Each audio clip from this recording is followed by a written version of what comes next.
Good morning, Topic Mixer family. Decided to make a brief video about the election.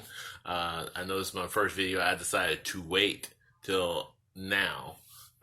Pennsylvania has called, and Joe Biden has won Pennsylvania.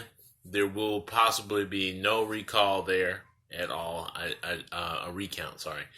Um, there's not the possibility of a recount. It has gone to that point.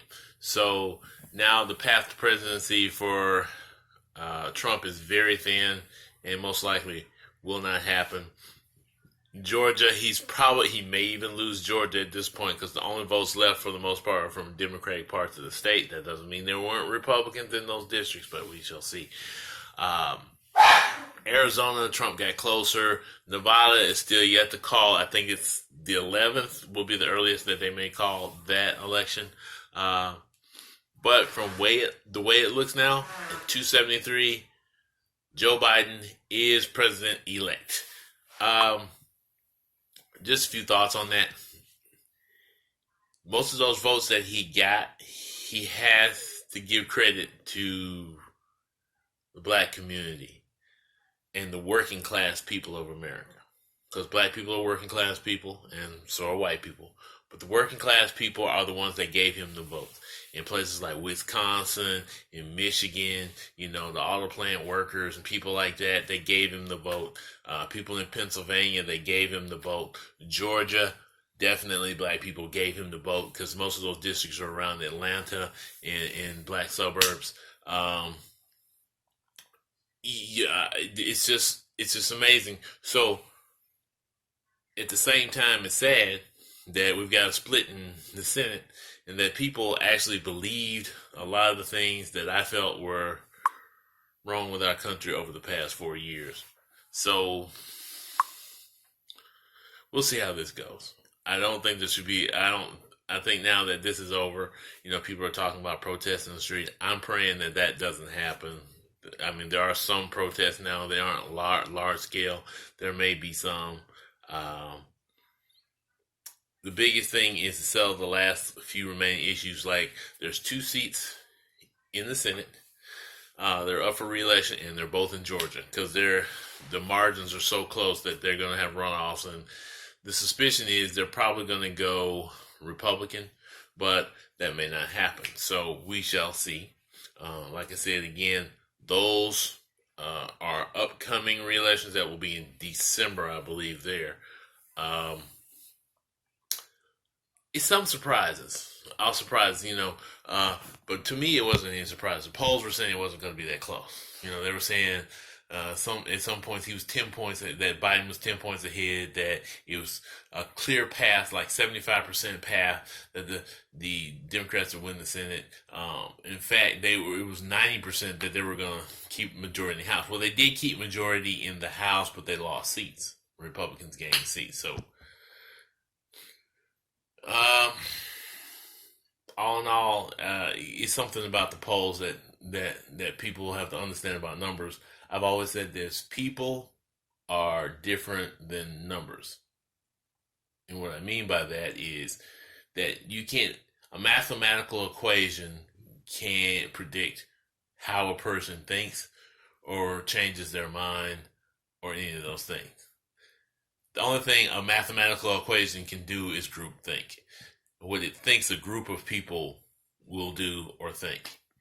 And even based on surveys that you give to individual people and based on the different answers they gave, that still doesn't mean that's the answer that's actually what they're going to do.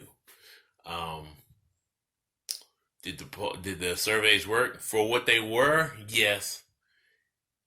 And did they fail? Yes. The error rate is 5%. Some are 6 and some are 7. So that's what we call an error rate. If there was no error rate, then you would say they couldn't. There's no possibility of failure in those polls, but there are possibilities. So, in the end, some things look better than they did. Georgia looks like Biden still might win in Georgia. Arizona is different. Arizona looks like maybe Trump will overtake there, but it wouldn't matter if he did. Right now, Biden's got too much to win. Nevada's a toss-up. North Carolina, too close to call, but most likely it's going to end up going for Trump. This has been an interesting up and down election cycle. I've been watching the polls and watching the numbers over the past couple of days. But it's good that we finally got here, that we got to the end. So Biden will be number 46. Number 46. Now, they said they haven't been hearing from Trump. Of course, his lawyers are still talking about going to the Supreme Court and challenges in court. We shall see if that happens. A lot of the stuff has been kicked out, and I think in some states he's trying to get the votes to count. In other states he's trying to get the votes taken back. He's saying there's some fraudulent behavior at some polling places.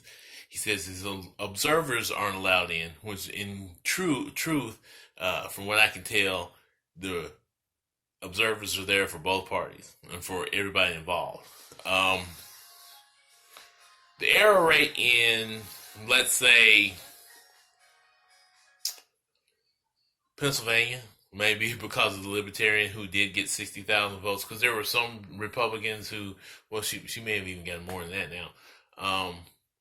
There were some Republicans who just refused to vote for Trump, but also wouldn't vote for Biden. So there's a chance that she got those votes. Also,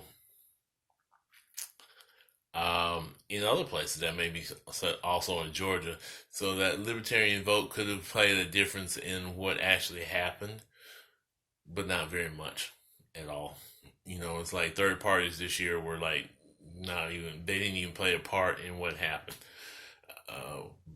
Biden not only won the electoral vote, he won the popular vote. So there you go. I won't get into politics today, other than what I'm talking about, the numbers. And the numbers do say something, how the votes went. That we are in a divided country. We always have been. We were in 2016. I mean, Clinton won the majority of the votes, but 3 million people still voted for Trump. So we've always been a divided country to a certain degree. It's up to individual efforts to fix the problems of this country. Because politics is chaotic. And the people you put in power may not do exactly what you think they will. I'm a person that believes in Medicare for all, and also believe in raising the minimum wage. I also believe in helping people with their student loans, because those things are actually bad for the economy. If people can't pay for their medical bills, they're in debt, they're not buying things. So these are things that are important. These are things that are very important. And we have to decide who's going to do that and if Biden will. But we also have to push them to do these things that they need to do on the political end, just as well as we need to do on our end.